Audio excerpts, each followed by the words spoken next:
Welcome to Fantasy Sports Daily, powered by FantasyGuru.com. Monday through Friday at 12 p.m. Eastern Standard Time, 9 a.m. Pacific. Ray Flowers breaks it all down for you from a fantasy sports perspective.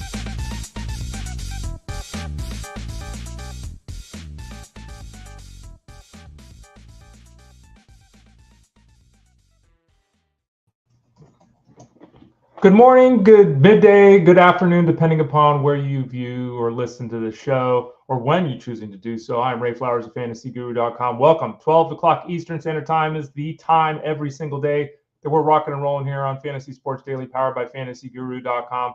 I'm your host Monday, Tuesday, Thursday, Friday. Justin Fensterman steps in on Wednesdays to host.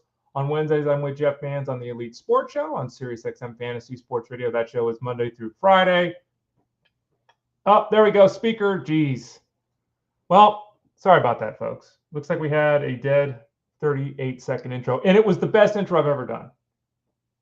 Slight exaggeration. Wasn't the best intro I've ever done, but it was a good intro, I think. I'm a little, frazzled's not the right word. I did a sleep study last night. Does anyone out there have snoring problems? Probably sharing too much information here, but I have a snoring issue. And so I did a sleep study last night through Stanford.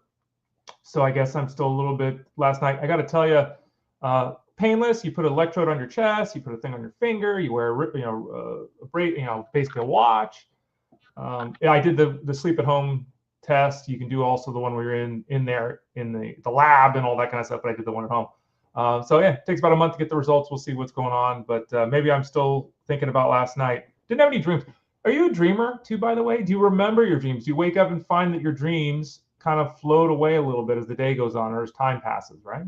Interesting. Anyway, I'm Ray Flowers of FantasyGuru.com. Thanks for joining me here on the show today. We're here Monday through Friday at 12 o'clock Eastern Standard Time, every day Monday through Friday. Justin Fensterman hosts on Wednesdays. On those Wednesdays, I'm on the Elite Sports Show with Jeff Mans. That show is Monday through Friday on SiriusXM Fantasy Sports Radio. You can find that show 3 to 6 p.m. Eastern Standard Time. So Monday, Tuesday, Thursday, Friday here for me. Wednesdays there with Jeff. Listen to both shows. This one's obviously free. Sirius, you have to have a subscription. But we kind of tag team you here. We got a lot of baseball on this show. Jeff's focusing mostly on football until the Super Bowl is done this week. And then he'll start to open things up. He's talking basketball on the show. So if basketball is your jam, remember that Jeff's doing that on his show as well. Today we'll talk to Armando Marsal in about 25 minutes. He is our football and basketball guy. We won't talk basketball with him today. He'll talk basketball with Justin Fensterman tomorrow on the show on Wednesday.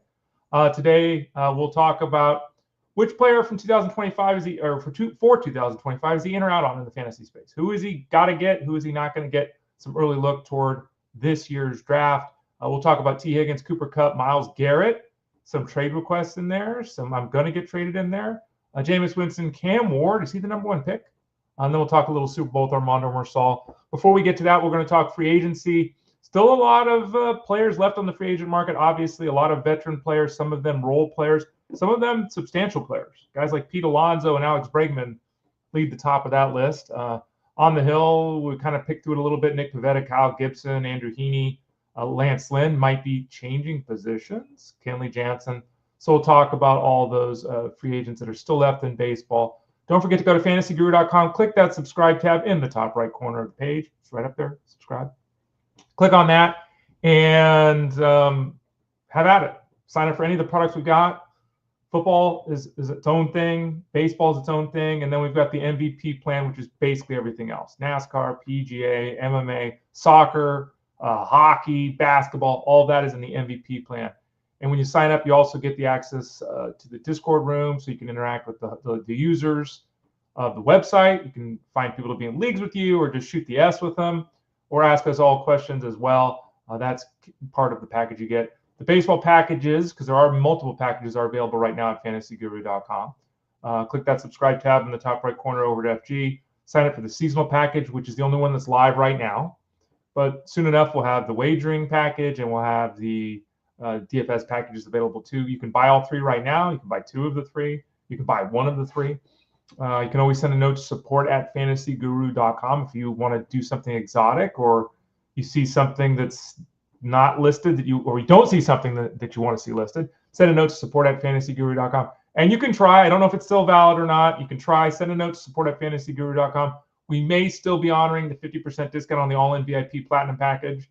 I don't know if that's true or not, but send a note, support@fantasyguru.com. Potentially, you could get 50% off everything we offer. Every article, every live stream, every video, all the Discord rooms, all the rankings, all the sports, the VIP Platinum package, 50% off. Maybe send a note to support@fantasyguru.com. All right. Henry here, by the way. Morning, Henry, Angelo, Doug, all you all here. Henry says, I recall my dream. Sometimes I feel like deja vu later in my life. Interesting, right? Like, I won't get all philosophical here on the show. It's not the place for it. And I don't know how many people, I mentioned this from time to time. I studied humanities in school. So didn't study writing, or, I didn't study anything that really applies directly to what I do here. I did write a ton of reports and give a ton of speeches through that humanities. Didn't have a lot of tests, right? I played baseball, basketball, all growing up through my life. I've told the story many times. I was the kid that carried around the baseball encyclopedia. Legitimately, I would carry it up and down every day and read stuff, just read numbers. It was the coolest thing ever. So I have a philosophical bent to me. But we don't talk about that a lot. It's not, what the show is about. It's not what my career is about. But another time and place, maybe, Henry, we'll have a discussion about that. Angela says, I'm currently in hockey and baseball mode. Another note, for those of you that have been around a long time or followed me or heard my story before, I actually got my first full-time job in fantasy sports because of my work in fantasy hockey. I'm still the only person who's ever hosted a fantasy hockey only show on SiriusXM Fantasy Sports Radio. I used to, before any of that, I went 1 year in particular to Sharks games on behalf of SiriusXM. I went as a reporter. And I'd watch the game, and with the hockey channel, they'd call me, or I call them at intermission, and we do a little 3-minute interview of what's going on. So that was fun back in the past. So yeah, I used to do hockey too. For those of you that don't remember that, there it is. Okay, so let's get into it. Let's talk some free agents in baseball. Boy, and it's so funny how you end up where you end up, right? If we're being philosophical just for another 30 seconds.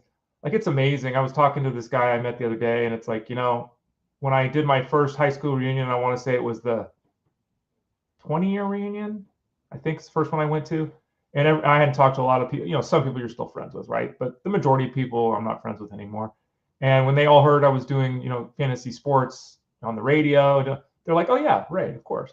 Not knowing at all the 15 years in between where I had no chance to do that. I was in school and all that kind of stuff. Interesting how it works out. So don't ever close the door, no matter how old you are, how young you are. There's always a chance for you to fulfill your dreams. So give it a shot. All right. Players that are looking to fulfill their dreams on the field include a whole list of free agents, guys looking to get paid, guys looking for scenarios where they can be in the lineup on a consistent basis. Maybe they're looking for a team to win championships. Maybe they're looking to live on this coast or that coast, family stuff. I don't know. We got some big name players, some smallish name players. Let's kind of go through the list here. I'm not really going to sit here and predict where the players are going to end up, because to me, that's, you can find that other places, and I don't think that's necessarily should be the bent of or the direction of our show here with the 20 minutes I've got before we talk to Armando here. So I'm just going to kind of go through the players and thoughts on them and their skills and that kind of thing. Pete Alonso is the first one. Obviously, Pete Alonso, we've talked about him on the show multiple times previously. And the fact is that Pete Alonso is in the right scenario in terms of an offseason. Pete Alonso could have got paid $250 million. Now, in the wrong scenario, which appears to be this offseason, he's not going to get paid that. The problem for Alonso, he's about 30 years old. How old is Alonso? Is he 30? He's about 30 years old. He's not athletic. He's not a dynamic player. He can play first base and DH. He is 30 years old. The odds of him continuing to do what he's done the last few years, the next few years, are pretty good. But when he wants to sign one of these big, 8-year contracts or something like that, where is Pete Alonso going to be at 38? We have a long track record of power hitters who are still playing at 38. We're talking JD Martinez is still on the free agent list. We're talking about him yesterday. There are still players that, could approach that age and still be effective major league players, but you can't be paying that guy $40 million.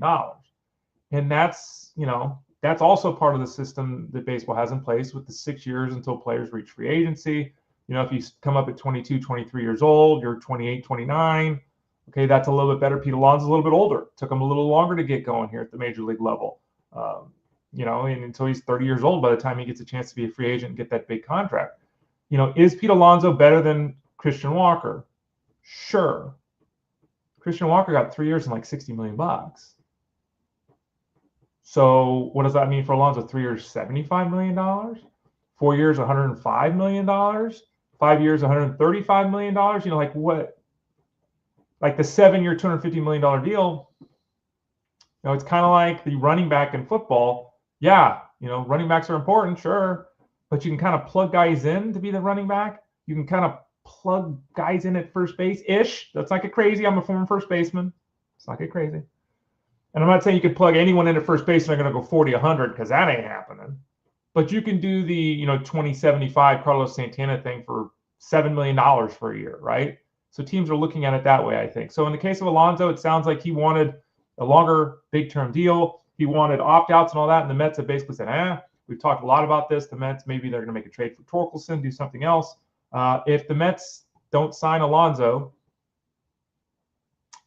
he might have to do a 1 or 2 year deal with opt-out. That just may be where we're at this point. And that, you know, that I want to say that's the same thing that's going to happen for Alex Bregman, but we're still hearing the Astros are heavily involved with Alex Bregman. We're still hearing that the Tigers are heavily involved with Alex Bregman. And, you know, we've talked about Bregman and Alonso. They're probably the two guys on this list that we've talked about, each of them 5-6 different days, right? They're the two bigger offensive weapons that are still available in terms of guys that are going to get, you know, potentially 5-6 year deals kind of thing. And Bregman is very similar to Alonso in that he's also very good. He's very stable. He's very consistent. He's also 30. He'll be 31 before not right after the season begins. The last day of March, he'll be 31. You know, the last time he hit 30 home runs was 2019. The last time he drove in 100 runs was 2019. You know, he's hit 260 the last 5 years. You know, it's like, and his on-base percentage was good until last year. Last year was terrible. He had 315 on-base percentage. He was league average. And this is a guy that owns a 366 career mark. So he had a down season in that respect. The one thing he always did well, get on base, was something he didn't do well last season. And, you know, you look at that walk rate, and his walk rate, you know, his walk rate was 14, 17, 13, 11, 13, 13%. Last year was 7. Yeah. That's a significant drop in terms of what he was doing on the offensive side of things. His O-swing, his swings on pitches out of the strike zone, was 22%, which is a totally manageable number. It's not a big number at all. But previous to that, he had never had a 19% mark since 2017. So he'd never had a 19%. He'd been under 19% for 7 straight years or 6 straight years, and then was at 22% last year. So he chased more too. So that he chased more. He walked less. The first pitch strike rate was at a 7-year high. Pitchers were not afraid of him. They challenged him more than ever last year. People are, you know, the guys that are writing contracts or, you know, writing checks or looking at these numbers and saying, look, we'd love to have you here, but let's be realistic. You know, you went 26.75 and hit 260. You're not that different from Eugenio Suarez. So that's probably another problem for Bregman is that, you know, unfortunately for him, he hit free agency with one of his poorer seasons, these poor, you know, full healthy seasons. Ty France is in there. Ty France is another one of these guys that, you know, really on a first division team as a first baseman or a DH is not cut out for a starting spot. On a second division team, on a team that's struggling to win 80 games this year, he could play every day, get 500 plate appearances.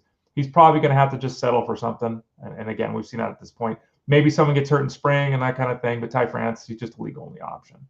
Alex Verdugo is an interesting player because Alex Verdugo is somebody who is very solid defensively, and he's a very competent offensive player. The problem for Verdugo, who's only 28, the problem for Verdugo is his style of game is really geared toward 1970s. It's not geared toward today. And by that, I mean, you know, he's going to hit 13, 14 home runs. He's going to hit 280. You know, he's going to be that guy. In 1970, that's great. In 2025, if you're hitting 270, 280, and you only have 13 home runs, you better be an elite defensive player. You better be playing a position other than outfield, or you better be stealing 40 bases. He's an outfielder. He doesn't steal 40 bases. I mean, it's just tough. So he's probably to the point where teams, you know, and let's face it, he plays the Dodgers, the Red Sox, and the Yankees, 3 of the biggest, if not the 3 biggest organizations in baseball, and he's been effective the whole time. Last year, much like Bregman, was terrible. 650 OPS, missed his career mark by almost 100 points. The batting average caved. Why did the batting average cave? Well, his batting average of balls in play went in the toilet. Now his walk rate was the same, his strikeout rate was the same, his exit velocity was the same, launch angle was the same, barrel rate's the same, hard hit rate's the same. Like they're, very reasonable to think his batting average bounces back. But what is a 270 batting average with a 325 on base percentage worth? In the fantasy game, not much. And in the real world, I think he's to the point of his career where everyone realizes now there's no upside, there's no growth that's likely to happen here. He's probably a really good fourth outfielder that you could turn to for 2 months if you need to. I don't know if that's what he wanted to hear on the free agent market, but that's probably what he heard. So that may be one of the main reasons why he's still floating on the waiver wire. By the way, we have an article over at fantasyguru.com right now as part of that draft guide. Remember, click that subscribe tab in the top right corner. We have an article talking about the free agents. I just went and updated it yesterday in preparation for the show today. So continuing to update that. Today, the matrix of leadership for hitters is out. The matrix of leadership for pitchers is tomorrow. This is one of those studies I did where I took league numbers across the board and took all the players and said who qualified, who didn't qualify, who was above league average, who was below league average, how much were they above. All of that matrix of leadership. For those of you that are Transformer fans, you might know what I'm talking about. If you're not a Transformer fan, still worth it reading. I just tried to be a nerd there a little bit. Tommy Pham, Harrison Bader are similar-ish players. They're outfielders that have some power, have some speed. Bader with some more speed. I think it's fair to say Pham probably has a little bit more power, but very similar. They are at different spots of their career. Tommy Pham has long been a successful fantasy option. He is now 36. He'll be 37 next month. He's coming off his worst season in almost a decade. The end is drawing near for Tommy Pham. Tommy Pham is a support piece at this point in time. His batted ball data did drop last season. Still was solid. His expected slugging percentage was 40 points better than his real slugging percentage. His expected batting average was 15 points better than his real batting average. His expected WOBA was 20 points better than his actual WOBA. He's still a league average major league offensive player. I think it's still fair to say that. But in the fantasy space, league average offensive player who's stealing 10 bases, he did go 15-20 in 2023, but I don't think he turns back the clock there. So he's not really somebody that we should be excited about. He's an AL only, NL only play. Harrison Bader is a little bit younger. He's 31 years old in June, so he's actually substantially younger. He is somebody that runs and hits home runs occasionally.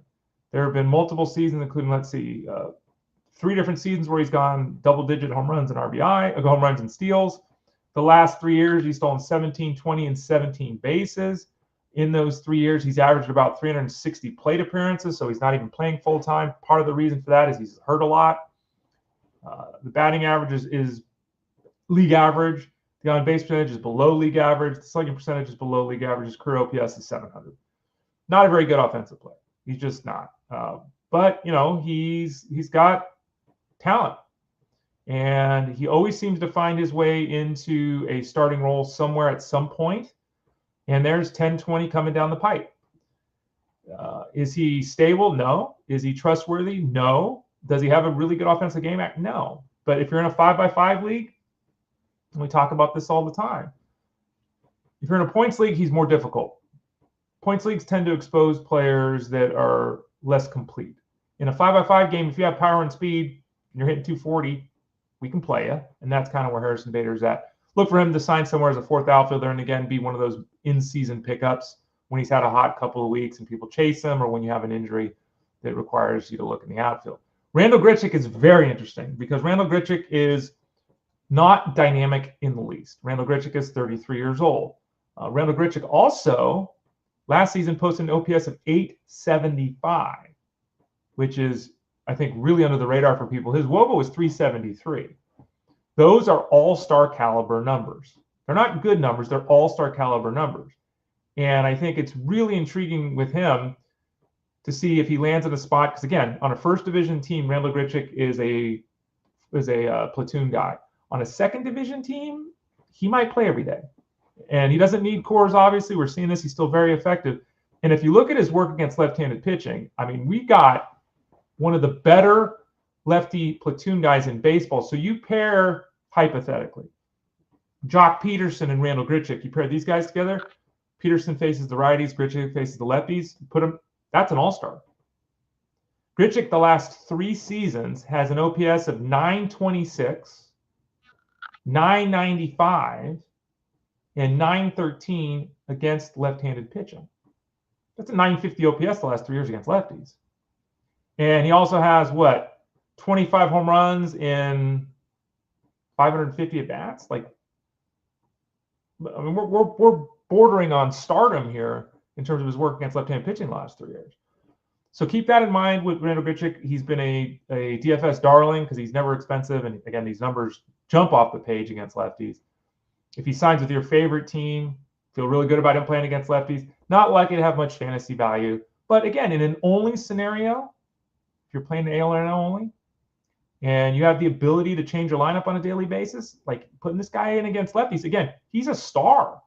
He's not good. He's not really good. He's a star against left-handed pitching. So keep that in mind with Randal Grichuk. Next, I have JD Martinez. We talked about him yesterday. If you missed that, show 328 kind of discussed JD Martinez. So just look that on demand. You can go to fantasyguru.com, click the Elite Plus tab at the top of the page. You can type in Fantasy Sports Daily to your podcast network. You can go to YouTube at youtube.com/@ElitePlusNetwork, Facebook.com/FantasyGuruHQ. What is it on Twitter X? It's Twitter.com/Fantasy Guru site. Sorry, I couldn't remember that one. Those 3 spots, Twitter X, Facebook, and YouTube, as you're all pretty much aware, I think. All those you can not only watch live or watch later because we have video there, but you can leave comments and ask questions as we've already discussed here on the show today. Kyle Gibson, if we switch things over to the pitching side of things, I would say that Kyle Gibson and Nick Pivetta are probably the top 2 guys. Nick Pivetta is probably the top guy.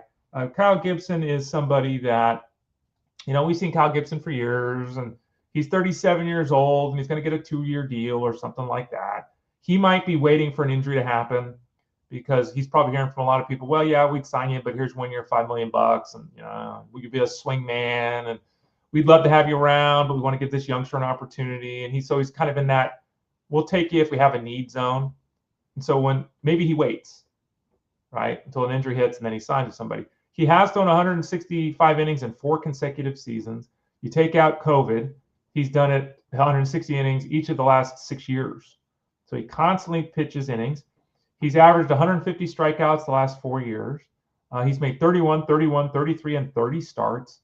Nothing he does is outstanding. Nothing he does stands out. I think it's also fair to point out that his fly ball rate has started to grow. His ground ball rate has started to decrease the last couple of years. That's obviously not good news. He's not somebody that we would utilize in the fantasy space as anything other than a streaming option. It's reasonable to look at his numbers from last season and say he could replicate those. Would that be sexy or exciting? No. Would that be of interest in the fantasy space? Not really. So unless he lands in some whiz-bang scenario with a great ballpark and a great offense behind him, we're not drafting Kyle Gibson. But in season, not a bad pickup. Nick Pivetta is intriguing because Pivetta has done starting. He's done bulk relieving. He's done relieving. He's only 31. He turns 32. Look at his birthday. His birthday's on Valentine's Day. Poor Nick. Birthday on Valentine's Day. Maybe that was fun growing up. I don't know. Could have gone both ways, right? Nick has become one of the better strikeout arms in baseball. He has 170 strikeouts in 4 consecutive seasons.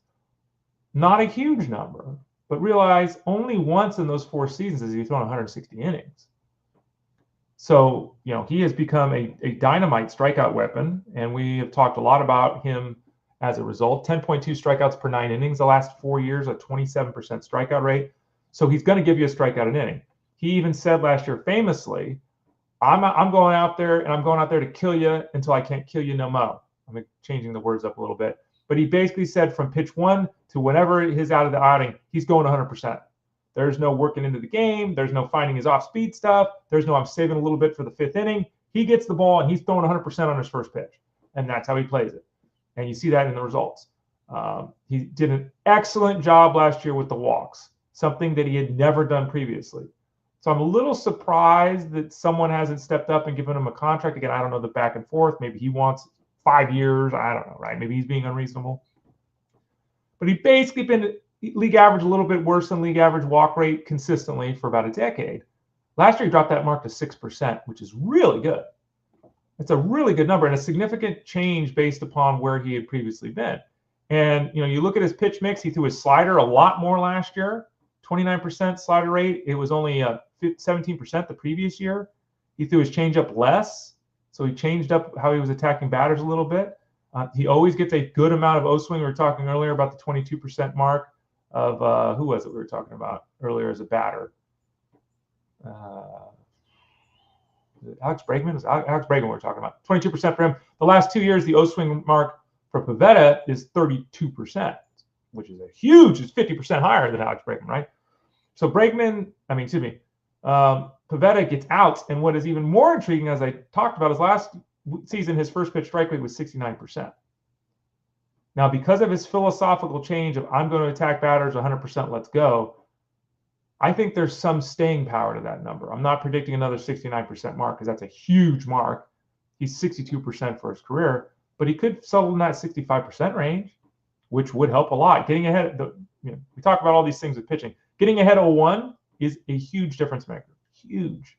And a guy like Pivetta with that stuff, if he gets ahead 0-1, batter's in trouble. Andrew Heaney is that lefty, slurvy, sweeper guy, all that kind of. He's always effective. The problem for him is that when he's off, he gets battered for home runs. He's got split issues. He's not young. There's always the health piece. And that's what I always come back to with him. But Andrew Heaney is effective. He's another pitcher, much like Kyle Gibson, I think, who probably is waiting for something to happen, maybe an injury. He'll be 34 in a couple of months. He is coming off his highest innings pitch total in 6 years. He's got 150 strikeouts each of the last 2 seasons. He's a league average kind of guy, but he's a lefty that can have some big moments. So, not a bad signing, but when someone picks him up. Jose Quintana, an older version. Quintana looked like Quintana was one of my favorites back in the day because he would never cost you anything on draft day. Wasn't sexy or exciting, but every year it was 30 starts and he would give 170 strikeouts. And 30 starts and 170 strikeouts. He actually did that 4 consecutive years. And then he had some injuries and he kind of fell off the map and it looked like his career was over. He's 36 years old now, just had his birthday. Was effective in 2023, but who really cared, right? Then last year, 31 starts, 170 innings. Now the strikeouts are no longer there and they're not coming back. But he threw 170 innings last year, was effective. He won 10 games and he had a 1.25 whip. So he is, I wouldn't have said this 2 years ago. But there's not a hell of a lot of difference between what should be expected from Kyle Gibson and Jose Quintana. Quintana being a lefty helps too. Quintana doesn't miss bats, and he hasn't the last 3 years. So that's, there will be rough outings. When he's off, there's not a lot of wiggle room there for him. I hate that term. Sorry, I used it. But Jose Quintana is still floating around on the market. A couple of relievers to discuss before we hit up Armando Marsal real quickly here. Craig Kimbrel still a free agent. Will someone allow him to close? Probably not. They'd probably sign him as a bullpen arm. Maybe he works his way into the 9th inning, as we talked about yesterday with the release of the solds and closer grid over at fantasyguru.com. One of the number 1 traits to get the next save opportunity is because you have the last save opportunity. Craig Kimbrel, obviously, borderline Hall of Fame career. That'll have some value, I would think, at some point. Kenley Jansen still waiting for a team as well. Another guy, borderline Hall of Fame candidate. Another guy who's still very effective. Probably has much higher esteem in the eyes of front offices than Kimbrel does at this point, but both these guys still out there. David Robertson, who is old but very effective, bounced back from injury last season, didn't skip a beat. Maybe he goes back to Texas and ends up working the 9th inning. That's still a possibility. That Texas bullpen, again, is really unclear at the moment. Don't forget to check out that closer grid over at fantasyguru.com. And then finally, a really interesting one, Lance Lynn. Lance Lynn, who has been known for years as the guy who's going to throw 170 innings, give you 180 strikeouts, and win you 10 games. Just consistently that guy. Nothing outstanding. 1 year really popped. Most of the time, just a good depth guy. Had some injuries, had age creep up. There was questions about his health, his knees, his weight, all these kind of things. There have been rumors that maybe he'd move to the bullpen, which is intriguing. Because Lance Lynn is always really, he's really a one-pitch pitcher. He throws multiple pitches. But let's look at his pitch here. I want to say he throws his fastball 80% of the time. Pull this up as we're talking here. So it would be very intriguing. He throws a fastball. Last year he threw a fastball 47%. He threw a cutter 22%. He threw a sinker 17%. So he threw 2/3 of the time he threw a straight fastball, and then 20% of that on top, meaning over 85% of the time he threw a fastball, a cutter, or a sinker. He's a one-pitch guy, basically. That would probably play pretty well in the bullpen. So that's an intriguing option to pay attention to. So when you hear or see that Lynn, who reportedly has lost 20 pounds this offseason, hear or see that he is signed for somebody, check out where he is and what the role is going to be. Don't just immediately run to the waiver wire and Adam thinking you're getting a starting pitcher. Might actually end up in the bullpen, which I don't, he has to be in the ninth inning for us to care in the fantasy space, but crazier things have happened. Dennis Eckersley used to be a starting pitcher. He had a no-hitter before he became a reliever. We'll see how things go. All right, so that's kind of a review of where we're at in baseball. Again, Justin Fensterman will be on the show tomorrow. Who'll whip you around the world of sports. He'll be joined by Armando Marsal. They'll talk, I'm sure, some basketball tomorrow. We have Armando Marsal on the show today. We're not going to talk basketball today. We're going to talk football with Armando Marsal. You can find him over at FG. Click that Elite Plus tab at the top of the page. You can find, again, this show, Fantasy Sports Daily. You can find Armando's podcast, Mind of Marsal. They're both there, fantasyguru.com. Click the Elite Plus tab at the top. You can follow him on Twitter X at Armando_Marsal. And you can find him here every Tuesday with me on Fantasy Sports Daily. Let's bring in Armando Marsal. Armando, how you doing, bud? I'm doing good, Ray. How about yourself? Doing okay. We got a lot of rain here. Nothing bad. Talking yesterday with Phil Backert, our Sirius XM producer and the guy who does our IDP for us at FD. And I'm like, yeah, the weather. And he's like, well, how bad is it? I'm like, well, it's 49 degrees and there's a 50-mile-an-hour wind and it's raining. And it's like, California, that's a storm for you guys with hurricane. Now we have earthquakes and okay, but I'm sure what we're dealing with right now, Armando, you would not even pay attention to. Well, I mean, 49 degrees and rain. It's some 50-mile-per-hour winds. You got to pay attention. That's like tropical storm winds right there, I think it is. Okay, all right, okay. Yeah, there you go. It's about tropical storm winds. So, by the way, before we get going, I want to show you this. I know we do cards and stuff. I pulled this the other day. Okay. Not great card. Hold up. Let me take off the real quick for the background. Yeah, sorry about that. We've done this. We've broken a pack before on the show. I think we might do that in the future too with Armando. So he's shown us. Well, I have one available if you want to. But okay, what do you got there? It's hard to see. Get us a better angle. There we go. Paul Skeens. Yep, Paul Skeens rookie. It's a basic. It's not a great but it's a Paul Skeens rookie. Is it like a chrome? I can't tell. Is it just the sheen from the No, it's a chrome. Yeah, it's a Panini Prism. It's a chrome card. Yeah, it's nice.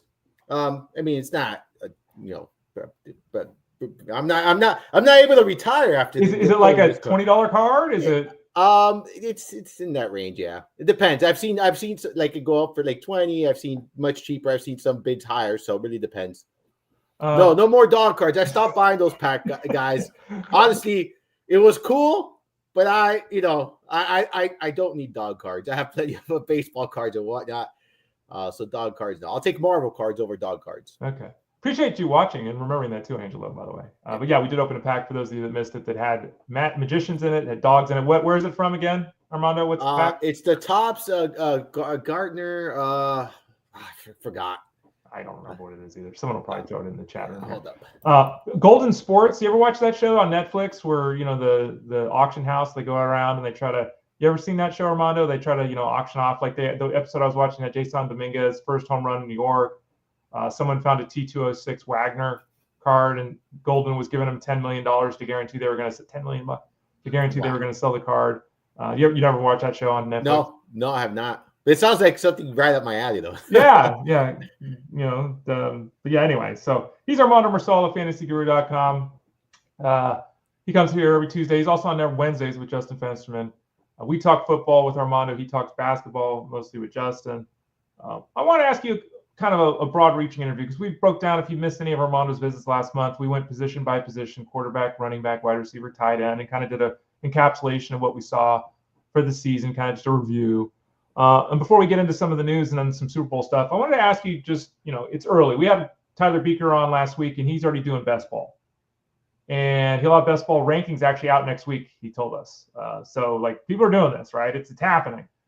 So people are already looking ahead to 2025, which I find laughable because I'm doing baseball, you're doing basketball. Okay, it's February. We haven't played the Super Bowl. Let's look at 2025. Long way away. No one's holding you to anything today. Give me a name of a player that you're in on for 2025 and out on for 2025. It could be because of age. It could be because of performance.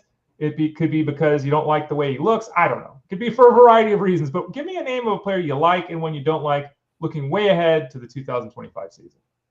So a player I'm going to be probably buying here is C.J. Stroud at the quarterback position. I think his price is going to come down after his price was a little bit inflated this year. And a healthy Texans offense, he's going to have more weapons there, with Dell Diggs and obviously Nico Collins there. So a lot of good weapons. I think they'll continue to improve that offensive line, protect him as well. I think that's going to be important. So he's someone I'm in on going into next season. And then out on, I was already kind of hesitant going into this year, but I'm out on Cooper Kupp going into next season. I mean, I'm very concerned that way I saw down the stretch there with him and, the lack of targets, lack of involvement. And maybe he just reached that point of his career where it's on the decline, and I think that's what we're seeing. He gave us a lot of good production. And if for whatever reason he resurfaces as a premier, I'll be out on him and I'll be okay with that. But as of right now, as things stand today, C.J. Stroud's someone I think I'm going to be more invested in this upcoming season. And, somebody like Cooper Kupp just completely off of at this point. Well, that's interesting because as you well know, Cooper Kupp, there's a report out that Cooper Kupp basically said that no matter what I want to do, the Rams say I'm out. Cooper Kupp has basically come out and said the Rams are going to trade me. And he said that they're looking to get rid of him immediately is the term he used. So apparently that relationship's done. Kupp says, he wants to keep playing and he wants to win championships and all this kind of stuff. This is an interesting one because I know how this goes. You know how this goes. 75% of people could agree with what you just said. We're out on Cooper Kupp. Cooper Kupp gets traded to the Chiefs next week. He's a third-round pick, right? Like we know how this goes. So do you anticipate? I mean, because we don't know where Kupp's going to end up, and it could be a role of prominence where he's getting 8 targets a week. It could be a support. We have no idea. But based upon your previous statement, you just didn't see enough from Kupp this year physically to be confident no matter where he ends up that he's got any real juice left, Armando? I just think that there's something going on that we don't know about. I honestly, I think the Rams know it. Their medical staff knows it, but I feel like there's a reason why they're, willing to part ways with him. And he wasn't that involved. Like he just really was not that involved down the stretch. So for me, that's my concern. Did he flash it? He still had gas left in the tank. He did early on in the season, but that, went away down the stretch. So I am going to monitor everything closely, depending on where he lands, depending on what happens next with him. But even if he does go to a team like the Chiefs, I think we've seen that now, that doesn't necessarily mean you're going to become a top receiver. We saw with Hopkins, Brown has been involved, but he really hasn't been, anything out of this world. They spread the ball around there a lot. Is Kelsey still going to be around? That's another, really, there's so many moving parts with these kind of players. But I don't think that, I definitely think with Kupp is we've seen his best performances already. I don't think we're going to re-see it.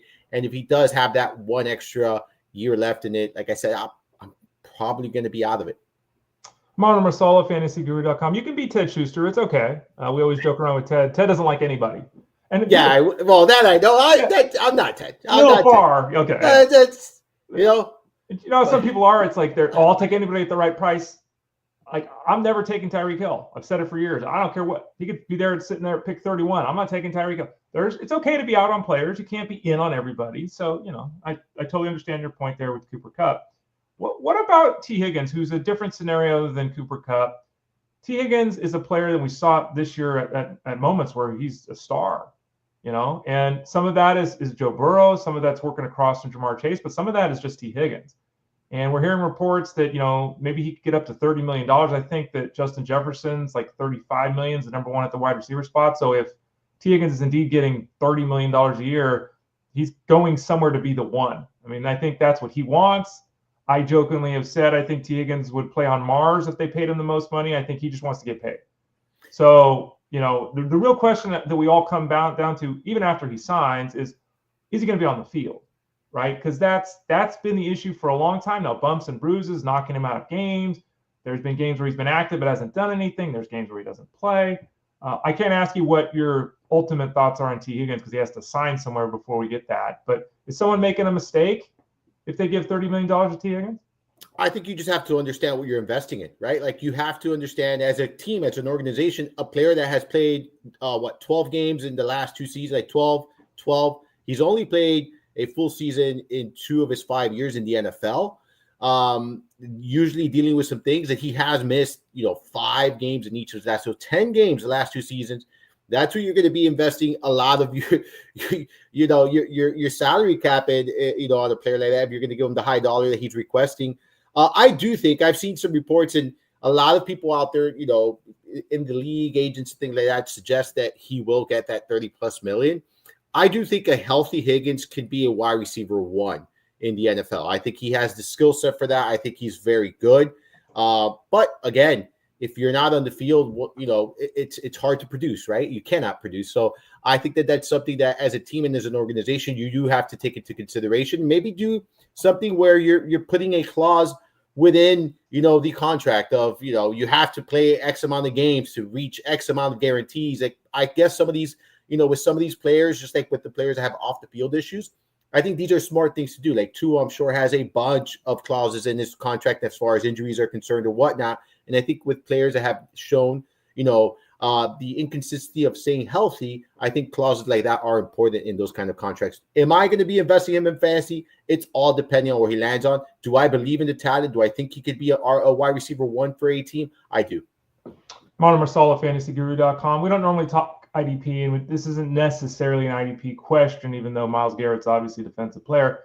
But this is something where we're at that time of year where we can talk about contracts and everything because there's only 1 game left. Myles Garrett is inarguably one of the best defensive players in football. He looks like his trajectory is going to end up in Canton, right? And he is at the top of his game right now, and he's looked around what's going on in Cleveland and says, "I'm out, and I don't want to do this anymore. I want to go trade me." And the team says, "That's great, Myles, but no." So I don't know if it's a negotiating ploy because obviously if the Browns admit, "Oh, we want to get rid of this guy," maybe they feel like they have less leverage on the market or what have you. But this is a big deal because it's not just Myles Garrett getting traded and then going somewhere else to be a star for somebody. This is the Browns. If they move on from Garrett, like it's over. Maybe it's over anyway. Maybe this is a full teardown, the Deshaun Watson scenario and all that. Nick Chubb got hurt. Are the Browns going to be winning 2 games here for the next couple of seasons? Is that just where we're at? They're going to bottom out and kind of tear it all down and start over again?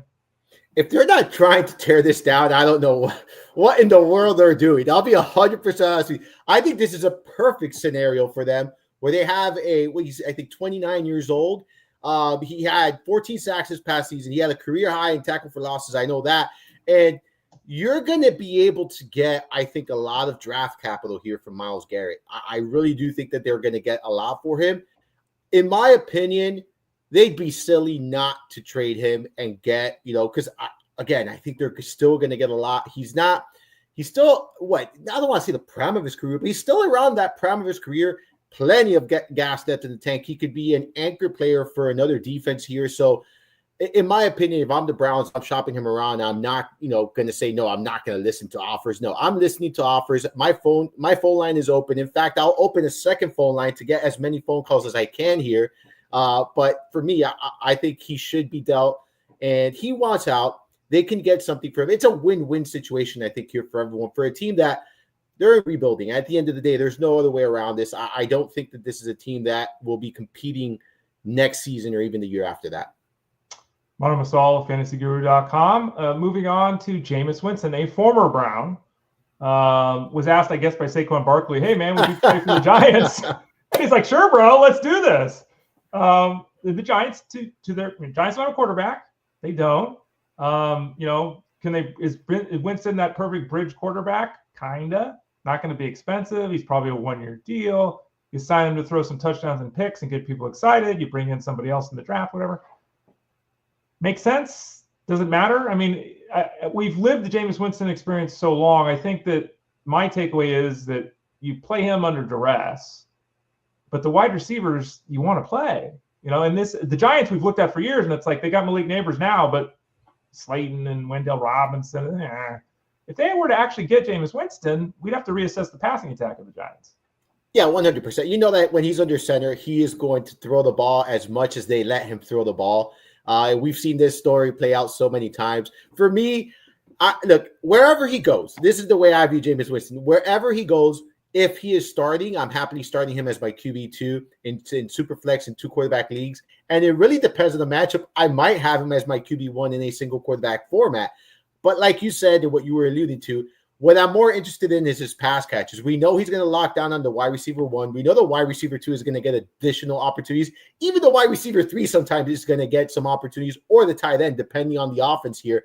So for me, yes, that's what really interests me as far as where he lands. Not necessarily for him, because if he's a backup quarterback, you're not really starting him. If he starts, you're going to be able to stream him anytime. So it really depends on where he lands, if he's starting in week 1 or not. But I think the offense, the pass catchers are going to benefit from having him under center, because he's going to throw the ball 40-plus times regardless of – I mean, we saw it in Cleveland, who tries to run the football.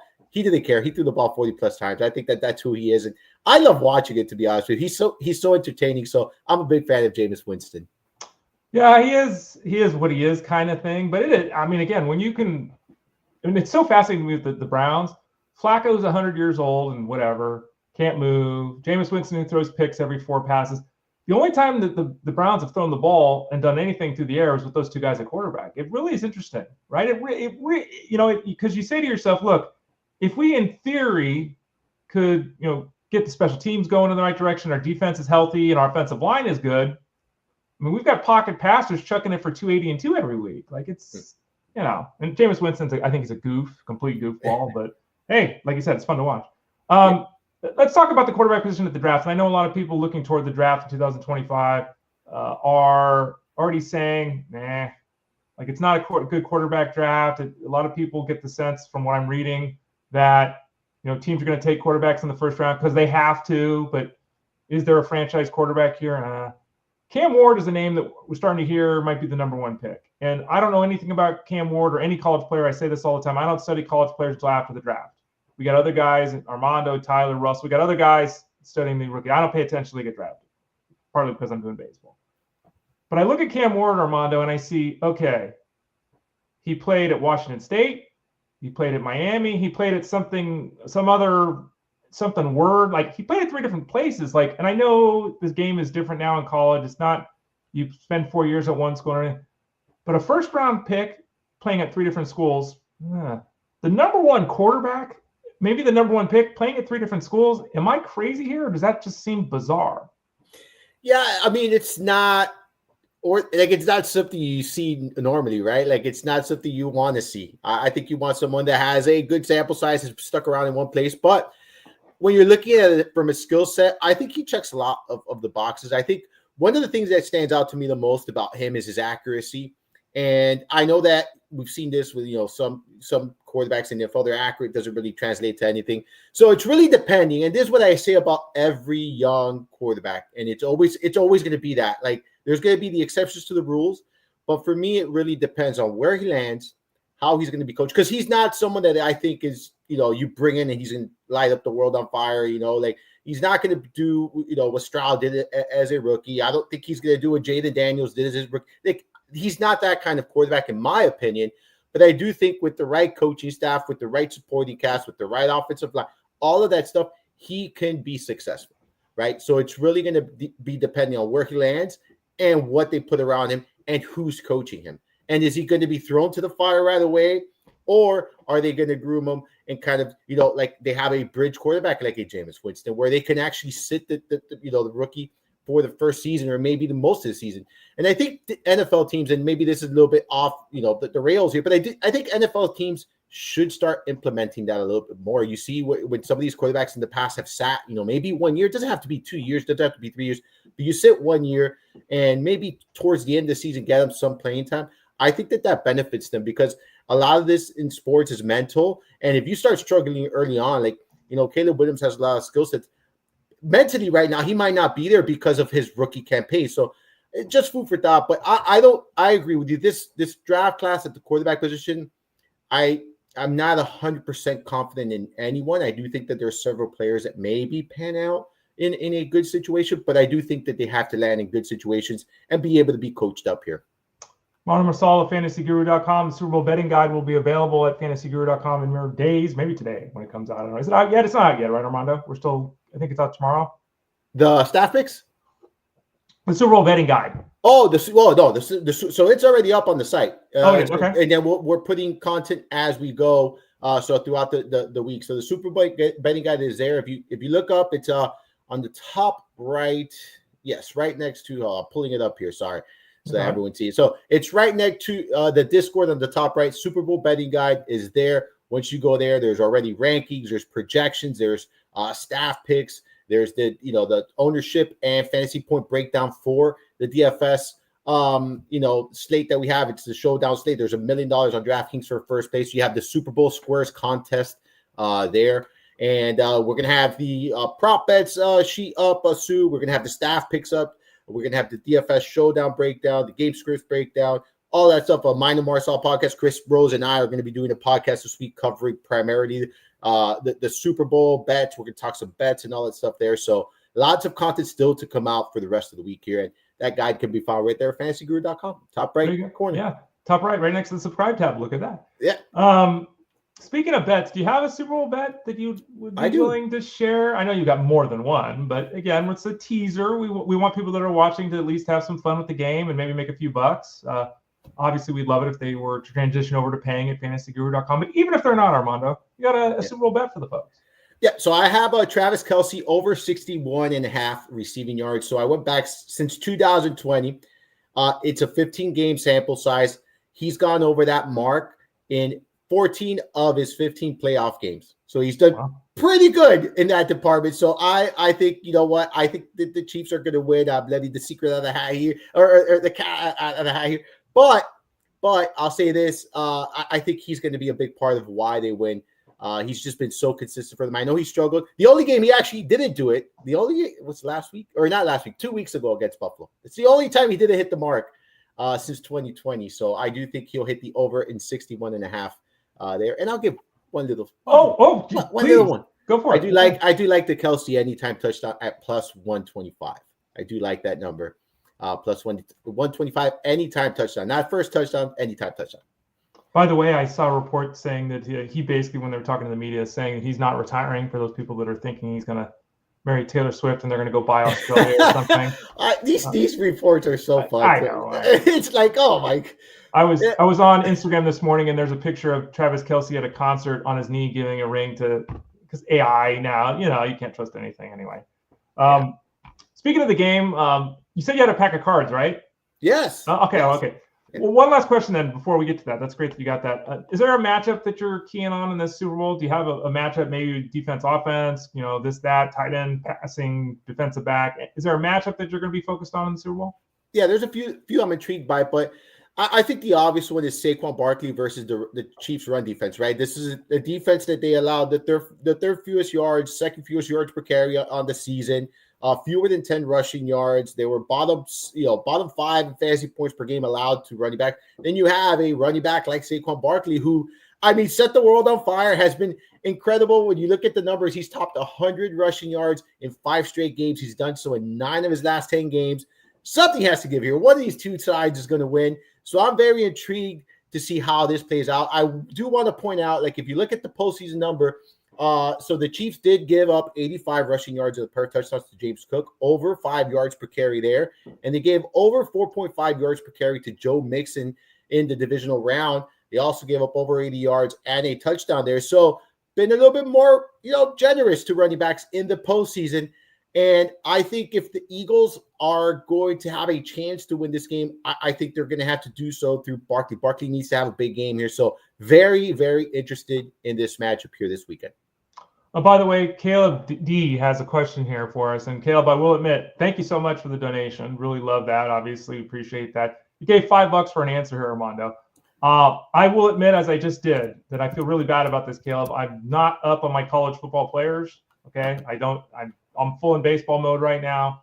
I do know that if we're talking about Spencer versus Hunter, by the way, for those people that don't know, I do know this, wide receiver cornerback, right? Plays 2 positions, dual position guy. Spencer certainly was a harder hitter than Travis Hunter. Hunter, more of a finesse cornerback. So not somebody that you should expect to be lighting people up on the field. I've seen some Champ Bailey comps and some general stuff that I've looked at.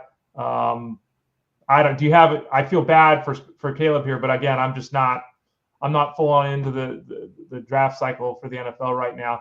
Shante Spencer, harder hitter. I would say that absolutely. More of a finesse guy for Hunter. And I guess the question for Hunter too is, Armando, is wide receiver and defensive back. Is he going to play both? Is he going to play one? Is that still a question at this point? I don't know. So I agree with you. Spencer is the harder hitter of the two here. I also saw the comps to Bailey. I haven't dug into Spencer much, or even Hunter, but I don't think he's going to be able to play both positions in the NFL. I think there's going to have to be one. I just don't see that happening, right? Like, especially the positions. Like, that's the thing. Yeah. Like, that's the big thing. Like, if it was like, defensive line or, I don't know, or something else, but you're going to be running a lot. I mean, at some point, you're going to get gassed. No, I don't see him playing both positions, Ray. I think there's going to be one or the other here, if we're being honest. Yeah, and Caleb, again, I apologize. I'm trying to think. If you want, pay attention on Friday's show. I'll make a note here to ask Russell Clay, because Russell Clay's our dynasty guy. Russell Clay will, yeah. Yeah, Russell Clay's our dynasty guy, Caleb. So pay attention on Friday here. If you're available, stick a note in Discord or in chat here to remind me. But I'll make a note here to ask Russell more directly about this. So check that out for Friday. And I appreciate the donation, Caleb. Thank you so much. All right, Armando, let's talk some baseball cards. We got a few minutes left here. You want to open a pack? You said. Yeah, let's do it. What do you got? There's not that many. So there's a Panini Prism. It's only 5 cards in the packs, right? So there's not a lot of cards, but some pretty good cards from here. So we'll do that. Okay. Yeah, so baseball pack. Yeah, it's a baseball pack. These are the ones I buy for the kids, Okay. So, all right. So right off the bat, we got a Jordan Westburg rookie card. Nice. Okay, so this is like the Paul Skeens. They're correct. Okay. Yeah, Westburg, second base, third base eligible. Nice in the fantasy space this year. Okay. Yeah. All right. I'm taking notes for my baseball. Hey, I talked to the commissioner. And I asked him when our draft is. I need plenty of time to get ready. Right. Did you get an answer? No. Okay. No, he's not ready for that. Okay. Brando Maia. Gotta admit, not in my wheelhouse right now. Okay. Youngster. Right, so giving this one out. Okay. Oh, this is a fun one. Okay. Dustin Pedroia blue parallel. Oh wow! So that's like a dude. Don't hurt that. Come on, Armando. Jeez. No. Is that like a refractor? Yeah. I'm using terms back from when I was a card collector. I don't know if they're even the same terms anymore, like chrome and refractor. But blue. Justin Pedroia now lives. 2 things. Justin Pedroia. 1, he's got to be a good guy because he believes in Bigfoot. 2, he lives in Arizona. He actually lives near Jeff Mans, and I think his kid and Jeff's kid have played baseball together, or they were opponents. Oh, really? Yeah. So he lives somewhere near Jeff. So he's bumped into him a couple of times. But yeah, I know that he's the Laser Show. He's a Bigfoot fan. So all right. Well, there you go. So that's a nice little card. And then we have Adrian Santana. I have no idea who this is. You might know. Adrian Santana. Either. Yeah, it's a really powder blue jersey he's wearing there. Yeah. So Tampa Bay. And then we have, I don't know who he is either. Owen White. I know Owen White. I've heard of Owen White. Texas. Yeah. I don't know him. Yeah. So is this not really a rookie set? Well, it has 5 cards. It has one rookie card. We got the Jordan Westburg. Right. And then it gets like so this one. But like the last one, I pulled 3 rookies. Okay. The other ones, I don't. Paul Skeens was the only one that really stood out to me. And then there was another one that was like a velocity. It was a cool card. I haven't dug in to see the value of it, but I did put it in a card cover just in case. But it depends; they vary. So, and there's also I believe there's autographs in these as well. Okay. Yeah. So it's a box of 6 packs. Each pack comes with 5 cards. Do you grade your cards? Have you ever done like PSA or any of the services, send them in and get them graded? I have not done so because So it is a process, and you have to. The right way to do it is you take it to someone who can see cards, clean them out, like make sure the edges or stuff like that. I don't have that experience to do that. So that's in itself, it's a process. And then after that, you send them to get graded, and that's another process. It's also pricey as well. So Right. I do have a few cards I want to send out. I have some basketball cards that are pretty solid. I also have some baseball cards that I'm interested in, and then a couple of football cards as well that I want. I have a Jordan Love rookie patch numbered card that I want to go see if it gets graded and see what happens there. Yeah. My family, my brother's got a safety deposit box at the bank, and in that he was just going through it the other day. He's got a Jordan rookie, and the Jordan rookie sticker. So he's got them both, and those are in the safety. I don't think he put any of the other cards. He's got the whole Fleer set, but he had those two cards in there. And we were talking about the other day. He's like, "Should I get those graded?" I'm like, "I think you probably should." So we haven't looked. I would, either, but I definitely would. Like if a card like that, yes. Yeah, I mean, because again, I don't know. It could, and he's looking at it, he's like the rookie card's a little off center, and he's like I don't know. Hopefully, it's a 5, right? It's not a 10 or anything. It's never been used, or the corners aren't. I have no idea on the grading, but it's not centered. So the way it was cut, but yeah, and then he's got the Fleer sticker. I was looking at the Fleer sticker. That could be a couple grand too. Like I'm sure it is. Yeah, you know what I got the other day? One of the dads from my son's baseball team, he brought, because we have a treasure box for the kids for like after practice. If they work hard and stuff like that, we give them some baseball cards or other little things. He actually bought a fun pack from Amazon. I didn't even know that they had this, and it brought Fleer, Donruss, Upper Deck from 1990s, 1980s. Still had the bubble gum in the wrappers. Really? Yeah, I mean, I won't dare eat those bubble gums, and I'll make sure the kids won't eat that because goodness, God knows how long that thing is. Right. But it's pretty cool. I was mind blown. I was like, dude, this is so cool. It brings back memories from when I was a kid and I used to open those packs and stuff. But that's really cool. That gum was always a plus when you were opening up those packs. I remember we'd always tried as kids, you're stupid, right? Like you buy a box of 87 Fleer in 1994. You're like, I'm going to try the gum. Yeah, exactly. Yeah, I'm going to do it, right? And it was so hard. It was like chewing it. It was like biting it to cardboard. Yeah, and then it would like dissolve immediately. Like somehow it went from rock hard to dissolving in your mouth. It's like, oh, this can't be good. But we all did it, right? Yeah. I don't think that's healthy. But the worst part is when it would obviously impact the card, right? Because it would like leave a little mark on the card. Yes. Yeah, those cards you didn't know you were eating part of the card. Right. Yeah. Well, those cards are only worth, the good ones are worth $4, so it's a little different than it is today. But and no way to know the answer to this, but like that Pedroia card, $5-10, $50. I could always find out right away on eBay. I'm just curious about, because again, I know that there's so many levels of inserts and everything like this at that point. We got, by the way, while you're looking that up, Angela says, my brother always carried the shredded Big League Chew in his back pocket. Well, check this out. I got some Big League Chew sour apple on my desk here, brah. That's for you, Angelo. That's not a flavor we had as kids. But my brother would take the entire pack of Big League Chew at like 7 years old, or even younger. At 5 or 6 years old, would take an entire pack of Big League Chew and stick it in his mouth, and it was like. So he was that kid that had that massive gum in his mouth, looking like he was doing a dip at 6 years old. You having any luck there on Justin Pedroia? Yeah, you know what I'm talking about. Yeah, he was that kid. He was that kid that did that. So I'm seeing on sale 5, 9, 2. Yeah, it varies. 5, 9, 2. Probably like a $3-4 card, if that. Yeah, it's a pretty cool. I saw one I saw one that sold for $20 back in. That's a pretty cool looking card, though. Even for $5, like that's pretty cool. Like back in the day, that would have blown my mind as a 10-year-old if I saw a card that looked like that, right? Yeah, some of these cards, like I look at them like, I don't even care to sell them. I just like them. I have a bunch of I have a folder that has a bunch of different green, red, blue parallels. I like them. Unless it's a really good rookie card that you maybe want to make some money off of. But yeah, I like collecting these little blue cards like this. But yeah, $4 or $5, right? It pays off for the pack. I think it's a cool looking card anyway, regardless. Yeah. I've got I found it the other day, my JT Snow. I'm trying to remember what series of cards it was, but I remember I was on the hunt. There's like a gold, a red, and a blue. And JT Snow was with the Giants at the time. I'm a first baseman, and it wasn't an expensive card, like $20 for. Maybe it's not worth what I paid more than it's worth, I'm sure.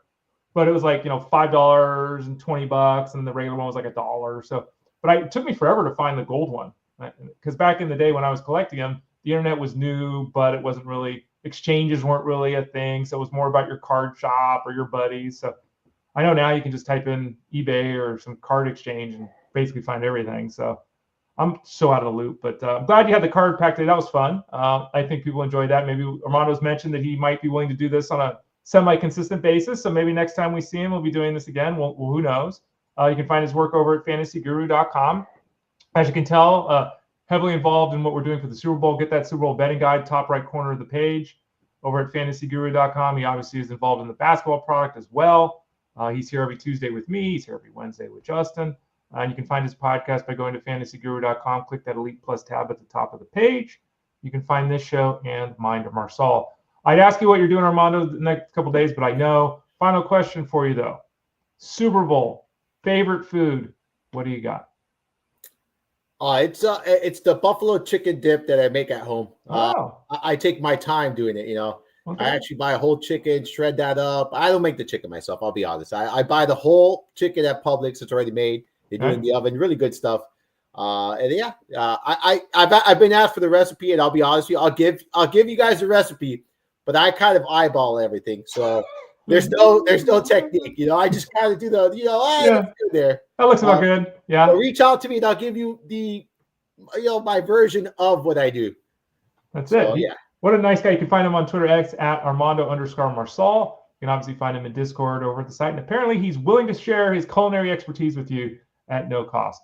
Armando, we will see you again on Tuesday next week. I know you'll be with Justin tomorrow on the show, 12 o'clock Eastern Standard Time. Armando comes in about 12:30, half an hour into the show every time. So thanks for your time today, and I will talk to you next week, Armando. Yep. Thanks for having me on. Have a great day, everyone. He's Armando Marsal. I'm Ray Flowers. Head over to FG, click that subscribe tab in the top right corner, and get involved with the community, largest active community in fantasy sports. A lot of good people over there, not just the people that work there, but also those of you that subscribe. Really good community, so check it out over at fantasyguru.com. For Armando, I'm Ray. This has been Fantasy Sports Daily, powered by fantasyguru.com.